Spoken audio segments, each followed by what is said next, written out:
Assalamualaikum warahmatullahi wabarakatuh. Bismillahirrahmanirrahim.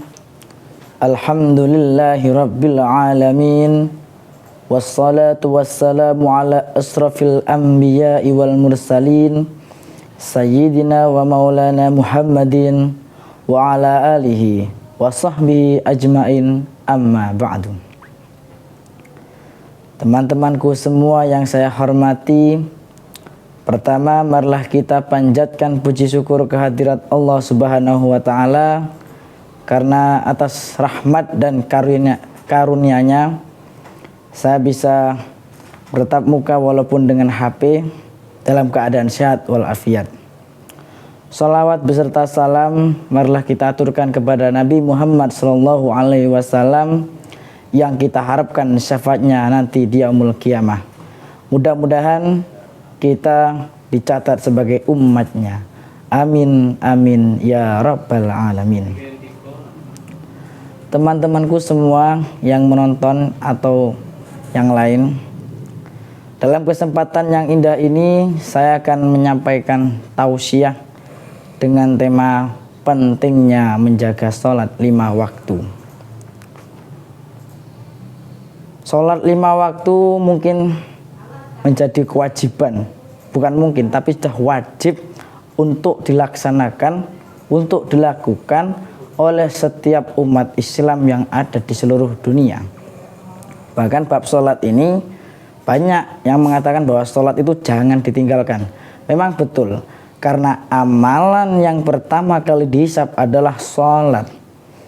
Kalau sholatnya bagus, insya Allah amalan yang lain akan tetap atau juga bagus.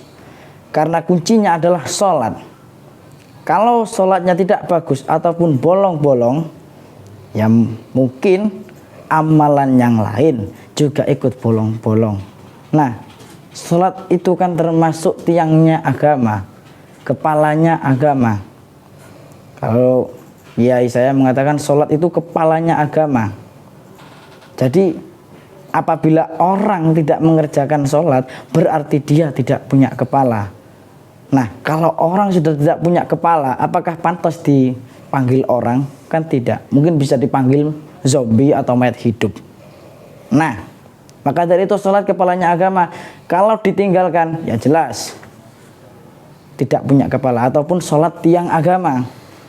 Bayangkan bangunan tidak ada tiangnya, tidak akan bisa berdiri dengan kokoh.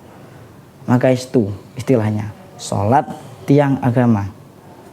Karena apa? Allah berfirman dalam Al-Quran surat Al-Muddatsir itu, kalau tidak salah ayat 43. Bismillahirrahmanirrahim. Ma salakakum fi saqar? Qalu lam naku minal musallin. Artinya, apa yang menyebabkan kamu masuk ke dalam neraka Sakor? Lalu mereka menjawab, dahulu kami bukan termasuk orang-orang yang melaksanakan sholat. Nah, ini bahayanya orang yang tidak melaksanakan sholat. Orang yang sengaja meninggalkan sholat, tidak mau untuk sholat, maka tempatnya nanti adalah di neraka Sakor, yang dimana neraka itu hampir 11-12 dengan neraka Jahanam. Ini makanya sholat itu penting. Jangan sampai ditinggalkan sehari 5 kali, bukan 5 hari sekali. Sholat apa itu 5 hari sekali? Terus kalau sholatnya 5 hari sekali digabung, niatnya jadi satu. Usolli fardhu tuhri wal asri wal maghribi wal isya'i was subhi, campuran lillahi ta'ala. Waduh, ini kacau ini. Makanya tak boleh ya digabung. Maka tidak ada sholat digabung jadi satu, nggak ada. Kalaupun digabung ya nggak bisa memang. Kalau memang digabung bagaimana caranya? Di dalam bab fikih pun nggak mengajarkan sholat digabung 5 hari sekali. Apalagi orang yang model sholatnya itu cuma apa? Mix sagrib, mix isya sama maghrib. Lah ini tok-tokan sholat. Wah, kacau. Bahaya ini orang-orang yang seperti ini. Maka orang-orang yang seperti ini jangan dibiarkan selalu jangan dibiarkan untuk tetap meninggalkan sholat, harus diberitahu. Kalau tidak bisa diberitahu, ya minimal dikasih rotan lah kalau nggak mau sholat. Karena pentingnya sholat ini, sholat itu sangat penting sekali. Bahkan sholat itu adalah amalan yang pertama kali dihisab.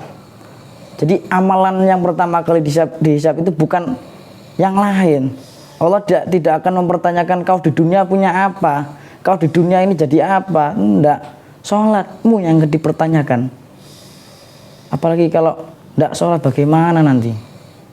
Jadi saya berpesan kepada teman-teman semuanya untuk tetap jangan meninggalkan sholat. Karena sholat itu wajib hukumnya. Kalau ditinggalkan, ya jelas nanti itu bisa masuk neraka. Sudah jelas itu udah. Nerakanya neraka sakor orang-orang yang meninggalkan sholat ini. Bahaya. Jadi semuanya itu jangan sampai ditinggalkan. Apalagi sholat subuh. Sholat subuh kalau ditinggalkan tuh sudah rugi besar. Karena andaikan orang itu tahu pahalanya sholat, mungkin salah kalau ada azan langsung berbondong-bondong untuk menuju masjid. Kalau tahu pahalanya sholat. Tapi karena nggak tahu pahalanya sholat, ya kalau ada azan ya biasa aja, dirit mawon, dirit saja. Apa dirit itu? Didengarkan saja, nggak diraukan.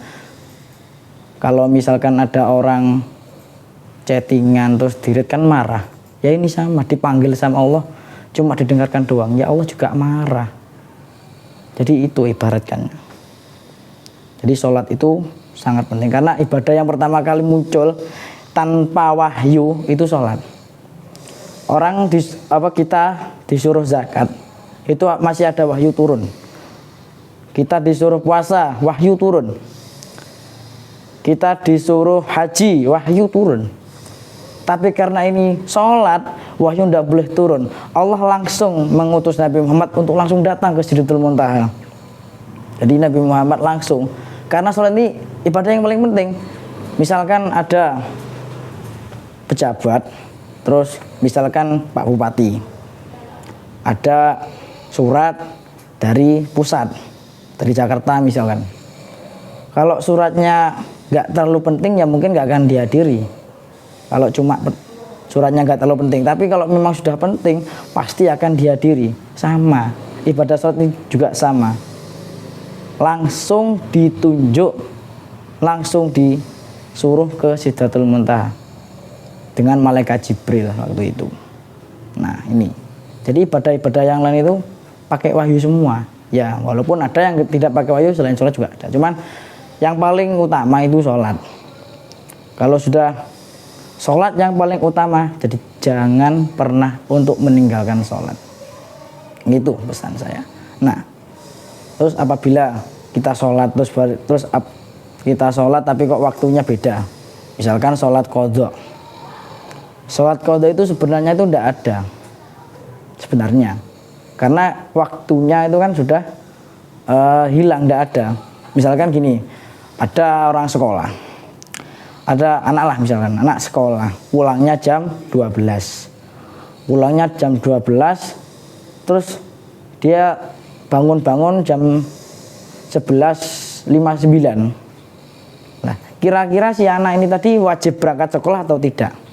Kan tidak. Karena waktunya sudah hilang, sudah momennya itu sudah hilang, sudah tidak ada. Karena bangunnya saja 11.59, sedangkan pulangnya jam 12 pas.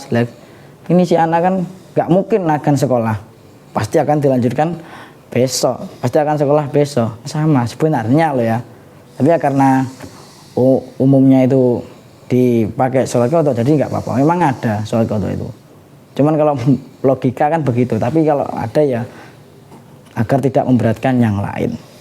Nah jadi itu. Terus misalkan gini, guru itu kan kadang memberi kalau ada PTS atau UAS, ujian akhir semester, guru itu kan biasanya akan mengatakan kepada anak-anak yang sedang ujian, pasti mengatakan begini, coba kerjakan soal yang mudah-mudah dulu, ya kan? Pasti guru akan mengatakan kerjakan soal yang mudah-mudah terlebih dahulu. Kenapa? Karena waktu ujian itu terbatas. Waktu ujian itu terbatas, makanya kerjakan soal yang mudah-mudah dulu. Sama, Allah juga memberikan kita waktu itu terbatas. Kerjakan ibadah yang mudah-mudah dulu. Sholat mudah, puasa itu mudah, apalagi zakat mudah.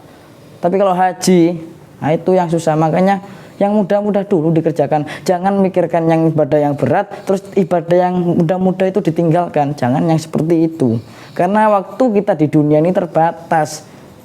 Ya kalau kita cuma mengumpulkan, misalkan balas sedikit gimana? Nah, begitu. Jadi tolong ini saya pesan lagi, karena sholat itu penting. Jadi jangan pernah tinggalkan sholat. Ingat, perbaiki sholatmu, bukan fisikmu.